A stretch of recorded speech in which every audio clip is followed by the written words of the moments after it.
dah spray kat muka tu, oh okey, dia dah niat. Okey, okey, tangan pula. Okey, spray. So this is how we help people make wudu.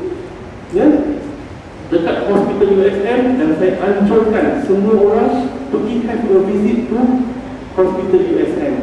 Dia adalah hospital mesra ibadah yang pertama di Malaysia. In every ward mesti ada, every cubicle ada spray, ada buku panduan ibadah pesakit, dan every ward ada dekat buntung dia tu Alhamdulillah, maknanya orang tanya Ustaz Masuk itu, kenapa dalam satu ward kena ada bimbang Alhamdulillah macam tu kan? Satu cukup lah, orang semua tengok, oh kita tahu dah di luar mana. Dia just nak buat patient duty ya. Bila baring tu tengok Alhamdulillah. Good idea kan? Good idea. So mana every time patient baring dia tengok Alhamdulillah tersembang ya.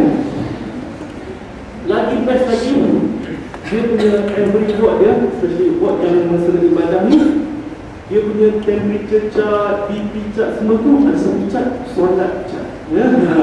So nurses bila dia check temperature, check BP apa semua, dia check macam ni dah solat ke tak. Kalau tak solat, kalau dah solat, okay ya. So bila doktor buat orang, dia tengok patient A febrile, dan patient BP dia stable, patient punya apa tu basic nursing punya chart semua normal. Kalau tengok tak solat, so doctors have the responsibility untuk remind patient, tapi dia ada ethics dia.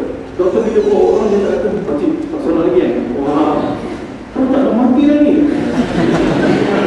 Tapi dia tak cakap macam tu kan. Tapi doktor dia cakap dempuk saja. Dia cakap, pakcik ada tak apa-apa yang kami boleh buat untuk membantu pakcik solat? Wah kan, mana dia pun terasa mak tak solat. Okay. So we try our best as far as the medical practitioner and the wards are concerned. Kita adakan botol spray kat situ, kita adakan tayamum pad kalau kita perlu tayamum. I go to the short one.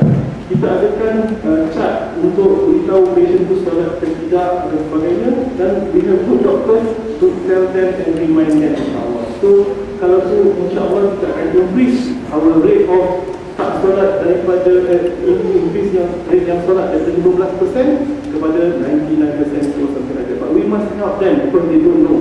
Yeah. Then you have burn and outer, dan tak boleh even sapu air terhadap kawasan yang kena wudu tu. Memang tak boleh langsung, nak lalukan pun tak boleh sebab tak ada dressing dan sebagainya. Then only you can do tayamum. So in order to do tayamum, you have to have tayamum bags in the hospital. So saya suggest that hospital beli tayamum bag ni. Dia ada dalam dua form. Sekarang ni ada satu yang dibuat dalam bentuk plastik bag yang kita beli asam boy yang dapat diproses 10 biji asam boy itu, tapi dia letak debu tanam. The better one is dalam bentuk botol macam powder yang kita pakai tu ya. So it is made by kaolin, Kaolin.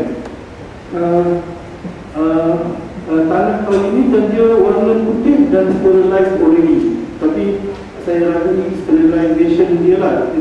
First time guna sterile, tapi dah buka tu dah dia tak sterile. But it doesn't matter, you don't really need to be sterile. But dia dalam bentuk powder pun, apa yang kita nak buat, dia buka dia surat khabar in front of dia punya bed tu, tabur powder macam kita nak tabur like that, that's it, tayamum, settle, ya. So this is cases yang boleh tayamum like this. So tak boleh lalu air dan sebagainya, so you can use tayamum, ya. Okay. So macam mana nak wuduk? Mengambil wuduk seperti biasa, yang menyapu saja anggota yang actually membasuh yang tidak berbalut, dan kemudian sapu yang berbalut disapu dengan air di atas balutan ya. Kalau tak boleh guna air langsung, tayamum dan solat adalah sah dan tak perlu diulang. Yang ni pun sah solat dan tak perlu diulang hingga sembuh ya, mengikut Maliki dan Hanafi. Tak boleh menggunakan air dan debu. Kalau tak boleh guna air dan debu, hendaklah solat menghormati waktu dalam keadaan berhadas dan diulang selepas sembuh. Kalau sembuh, kalau tak sembuh, dan settle insyaAllah. Okay? So we settle all this issue, insyaAllah.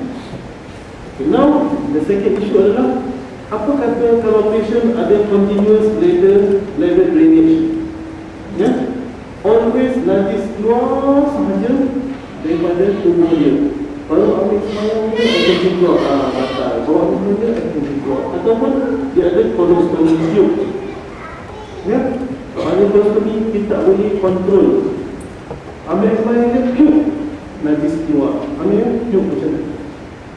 What do we do with this? What is the answer from the audience? Kita dah sampai 12 buku, so insyaAllah kita tanya. Anyone? Macam mana nak buat? Sekarang ni patient ni sedang ada kolostomi dan waktu sekarang pukul 11.30. Dan tak lama lagi pukul 1 masuk waktu. Kalau nak Penang 12.56. So macam mana nak buat sekarang ni?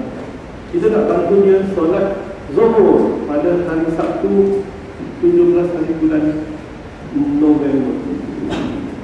Sedangkan dia ada kolostomi ataupun dia ada CDD.